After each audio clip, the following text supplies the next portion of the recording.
హైదరాబాద్ లో కన్సల్టేషన్ మరియు 3,500 రూపాయల colour Doppler test Avis hospitals లో ఉచితంగా పొందండి. నమస్తే రమగారు. నమస్తే జయ. రమగారు, వెంకటాచలం కొండ అనగానే పాపాలు తొలగిపోతాయి దర్శనం చేసుకుంటే అని అనుకుంటాం కదండి.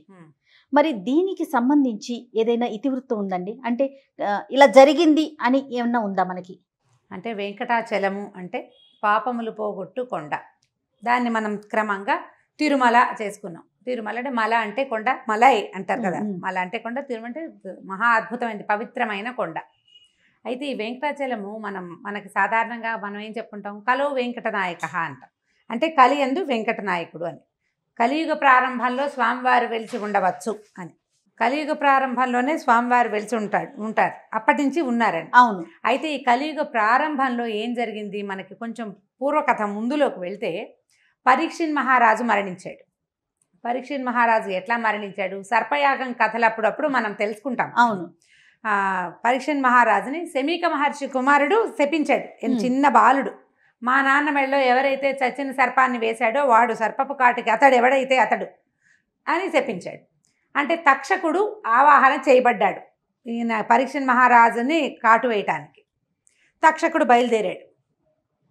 తక్షకుడు బయలుదేరితే ఇది దావానలంగా ఈ వార్త మొత్తం భూమండలం అంతా వ్యాపించింది. తక్షకుడి చేతిలో ఈయన మరణిస్తాడు అని. అయితే దానికి ఒక గ్రామంలో కశ్యపుడని ఒక మహామంత్రవేత్త, ఆయుర్వేదవేత్త ఒక ఆయన ఉన్నాడు. ఆయన ఆయుర్వేదము మంత్రశాస్త్రము ఔపోసన పట్టినవాడు.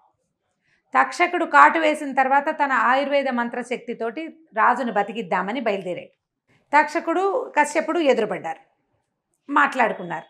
తక్షకుడు తన పని చెప్పాడు, కశ్యపుడు తన పని చెప్పాడు. ఇద్దరూ చెప్పాక అయితే ఈయన తక్షకుడు ఏమన్నాడు, నేను మహాశక్తివంతుడిని, పైగా ఋషి శాపంతో ఆవాహన చేయబడ్డవాడిని. ఆ ఋషి యొక్క మంత్రశక్తి కూడా నా యందు ఉంటుంది, దాన్ని నువ్వు కాపాడలేవు, నేను కాటు వేసిన దాన్ని నువ్వు కాపాడలేవు, నాకు ప్రచండ శక్తియుక్తులు ఉన్నాయి అన్నాడు. అనేసరికి కశ్యపుడు అన్నాడు, కాదు నాకు అంతకంటే శక్తి ఉందన్నాడు. అయితే తక్షకుడు ఏం చెప్పాడంటే, ఇదిగో ఈ చెట్టు, ఒక చెట్టుని, దీన్ని పచ్చగా ఉంది, దాని నిండా ఆకులు పువ్వులు, పెద్ద చెట్టు, దీన్ని కాటేస్తా, దీన్ని బతికిచ్చి చూపించమన్నాడు. దాన్ని కాటు వేశాడు. కాటేస్తే అంత పచ్చటి చెట్టు మలమల మాడిపోయి విషానికి, అంత భయంకరమైన విషం, ఆకులన్నీ రాలిపోయి పువ్వులు రాలిపోయి మొత్తం దగ్ధమైపోయినట్టుగా ఎండు కట్టెగా అయిపోయి. కశ్యపుడు తన మంత్రం శక్తితోటి ప్రపంచంలో ఉన్న ప్రతి జీవరాశిలోనూ భగవంతుడే ఉన్నది సత్యమైతే ఇందులో కూడా భగవంతుడు ప్రతిఫలించాలని ప్రార్థించి మంత్రం వేశాడు. ఆ చెట్టు మళ్ళీ చిగిర్చేసింది, మళ్ళీ యథాతథంగా ఆకులు గీకులు అన్నీ వచ్చేసాయి. తక్షకుడు ఆశ్చర్యపోయాడు, అబ్బా చాలా బాగుంది, నువ్వు చాలా గొప్పవాడివే, అయితే నువ్వు ఎందుకు వెళ్తున్నావు అంటే, నేను రాజును బతికించి రాజు దగ్గర నుంచి అనంతమైనటువంటి సంపదను పొందటానికి వెళ్తున్నాడు కశ్యపుడు. ఆ సంపద అంతా నేను నీకు ఇస్తాను, డబల్ ఇస్తాను, రెండింతల సంపదను నేను నీకు ఇస్తాను, నువ్వు వెళ్ళిపోమన్నాడు. కశ్యపుడు ఆలోచించుకుని ధ్యానంలో ఆయనకి ఏం తెలిసింది, ధ్యానానికి కూర్చున్నాడు. పరీక్షిత్తుకి మరణం తథ్యం, ఆయనకి ఇలాంటి మరణం ఉంది, ఉన్నప్పుడు నేను ఎందుకు అడ్డం పడ్డాం అనవసరంగా, ఎలాగూ ధనరాశులు ఇస్తానంటున్నాడని ధనం పుచ్చుకుని వెనక్కి మరలిపోయాడు. తక్షకుడు ముందుకెళ్ళి పరీక్షిత్ మహారాజునికి ఆయన కాలానికి కావాల్సినది చేసేసాడు. ఈ కథలో చెట్టు మాడిపోయింది చూడు, ఆ మాడిపోయిన సమయంలో ఆ చెట్టు మీద ఒక మనిషి ఉన్నాడు. వాడెవడు, ఈ కశ్యపుడు ఏ గ్రామానికి చెందినవాడో అదే గ్రామానికి చెందిన ఒక కట్టెలు కొట్టేవాడు ఒక మనిషి ఉన్నాడు. అతను ఈ తక్షకుడు కాటేసినప్పుడు దాంతో సహా మాడిపోయాడు.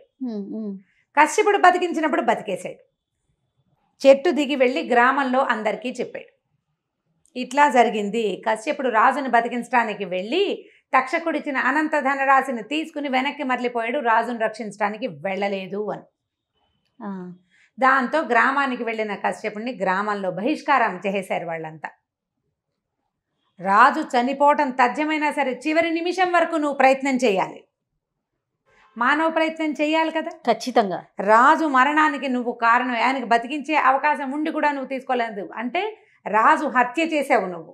రాజహత్య బ్రహ్మహత్యతోటి సమానం. రాజు ఎవరు, నా విష్ణు పృథివీపతి అంటారు. పృథ్వీకి రాజు దేవం విష్ణువు, ఆయనే పృథివీపతి అంటే ఏంటంటే విష్ణుమూర్తి స్వరూపం, భూభర్త రాజు అంటే.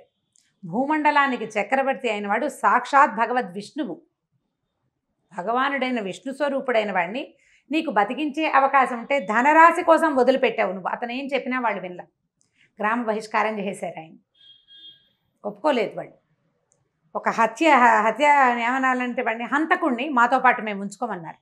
నీ విద్యను మేము ఉపయోగించుకోం, నీ మంత్ర విద్య వద్దు, నీ వైద్య విద్య వద్దు, నువ్వు హంతకుడు అని ఆయనకి గ్రామ బహిష్కారం చేశారు. సాంఘిక బహిష్కరణ.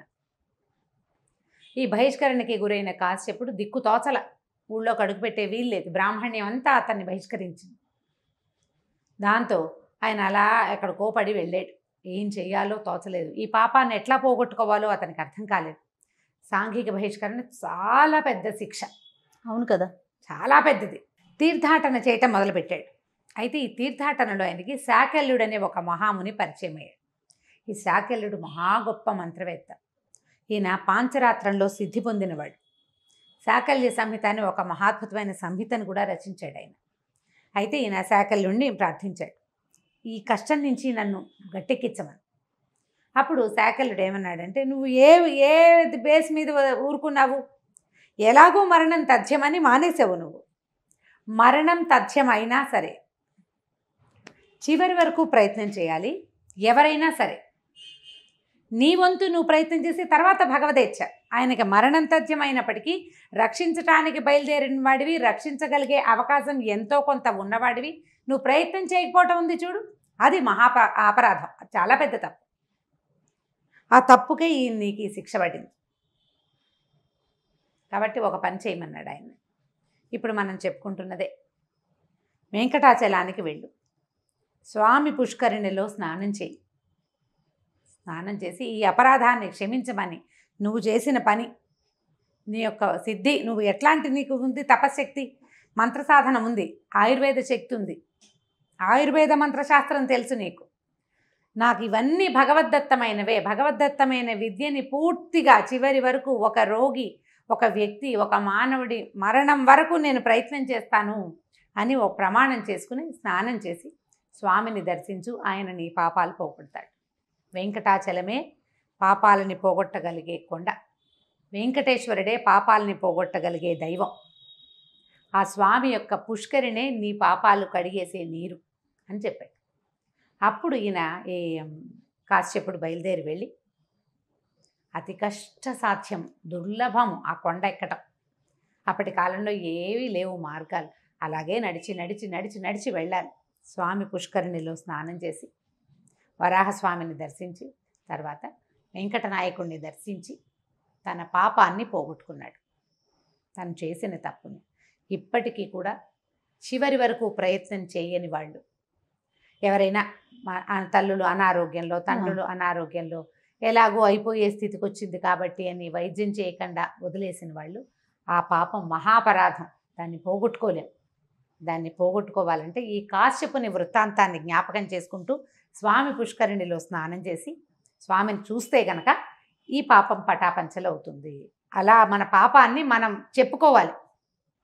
నువ్వు స్నానం చేస్తే, దర్శనం చేస్తే పోదు, మనసుతో మనసుతోటి మనం అది పశ్చాత్తాపడాలి. ఈ పొరపాటు చేశాను, నన్ను క్షమించు, ఇంకే ఎప్పుడూ ఇది చేయను, జన్మ జన్మలకి ఈ పొరపాటు చేయనని తలుచుకుంటూ స్నానం చేయాలి. నేను మునిగితే చూస్తే పోతుందని అనుకోవద్దు. నీ చేసిన తప్పులు చెప్పితేనే కుదురుతుంది. అది కూడా మనస్ఫూర్తిగా, అంతే కదా రమ్మగారు, చెప్పి ఈ పాపాన్ని పోగొట్టుకోవాలన్న ఉద్దేశంతో చేయొచ్చు. వైద్యులు, వైద్య వృత్తిలో ఉన్నవాళ్ళు రోగికి చివరి దాకా అయిపోయిందండి ఇంక తీసుకెళ్ళండి అనరు, లాస్ట్ మినిట్ దాకా ట్రై చేస్తారు. అవునండి. ఈ ఇళ్లలో ఉండేవాళ్ళు కూడా ఏదో ఒక మందో, మాకు పోనంత పెద్ద మంది కాకపోతే కనీసం తులసి తీర్థమైన ఒక మందు, చివరి వరకు మందు వేయాలని అనుకుంటాం. ఎవరైనా మనం మామూలుగా మాట్లాడినప్పుడు ఇంకా ఎందుకు వైద్యం అంతా అయిపోయింది అని క్యాజువల్గా అంటాం, కానీ మనం ఆ పరిస్థితిలో ఉంటే ఆ పని చెయ్యం. అలా ఎలా వదిలేస్తాం అనిపిస్తుంది చూడు. వాడికి పాపభీతి ఉంది. ఎవరైతే వదిలిపెట్టేస్తాడో వాడికి పాపభీతి లేదు. ఆ పాపాన్ని వాడు అనుభవించి తీరవలసింది, అనుభవించాలి. చివరి వరకు ప్రయత్నం చేయాలి. అందుకని మరణం తర్వాత తీసుకెళ్ళేటప్పుడు కూడా ఎక్కడో ఒక చోట దింపుడు కళ్ళ మాసన అక్కడ ఒకసారి దింపి ఆ మనిషికి బతికే అవకాశం ఉందేమో చూస్తారు. పురాతనమైన పద్ధతులు పిచ్చి పద్ధతులు కావమ్మా. అవన్నీ కూడా మన పెద్దవాళ్ళు ఆలోచించి పెట్టినవే. ఆఖరి నిమిషం వరకు అవకాశం ఇవ్వవలసిందే. ప్రతి ప్రాణిలోనూ ఉన్నది భగవదంశే. అది ఎప్పుడు ప్రజ్వరిల్లుతుందో ఆ అగ్ని మనకు తెలియదు.